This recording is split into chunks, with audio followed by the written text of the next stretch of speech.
NASA அப்ராட்ல work பண்றது எவ்வளவு கஷ்டம் தெரியுமா? 7-8 வாட்டி அலாரம் அடிச்சதுக்கு அப்புறம் அறக்க பறக்க ஏஞ்சி ஃப்ரெஷ் பிரீத் முக்கியம்ல, அதான். காலையில பிரேக்ஃபாஸ்ட்க்கு ஏதாவது சாப்பிடலான்னு பார்த்தா ஃப்ரிட்ஜ் ஃபுல்லா பச்சை மஞ்சா ஆரஞ்சுன்னு காய்கறி மட்டும்தான் இருக்கும். சரி, நம்ம இன்னைக்கு பிரேக்ஃபாஸ்ட் சாப்பிட்டுருக்கோம். நெவர். இந்த யூனிஃபார்ம் போட்டாதாங்க நான் நர்ஸ்னே ஃபீல் ஆகுது. இந்த மாதிரி கிளம்பிட்டு இருக்க டைம்ல தான் வீட்ல இருந்து கால் வரும். தப்பி தவறி நம்ம உண்மை மட்டும் சொல்லிட்டேன்னு வைங்களேன், அதுமே சரியில்ல, சாப்பிடல.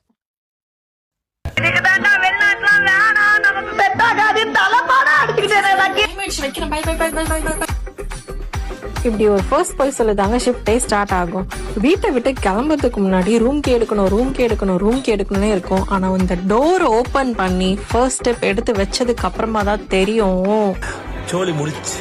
இங்க கீயை உள்ள வச்சுட்டு ரூமை லாக் பண்ணிட்டா சோலி முடிஞ்சிடும். நல்ல வேலை ரூம்மேட் இருக்கனால தப்பிச்சுப்போம். எல்லா தடங்களையும் தாண்டி ஷிஃப்ட்டுக்கு வந்தா கால் வைக்கிற இடம் கண்ணி வெடியா தாங்க இருக்கும். இந்த 12 hour ஷிஃப்ட்ல பாவம் பார்த்து ஏதோ பிரேக்னு கொடுப்பாங்க. அந்த பிரேக்ல உட்காரும் போது தான் எமர்ஜென்சி கால் பெல் அடிக்கும். வெற்றிகரமா ஷிஃப்ட்டை முடிச்சுட்டு மனசை தேத்திட்டு ரூமுக்கு வந்ததுக்கு அப்புறம் ரூமுக்கு வந்து பார்த்தா, ஹலோ,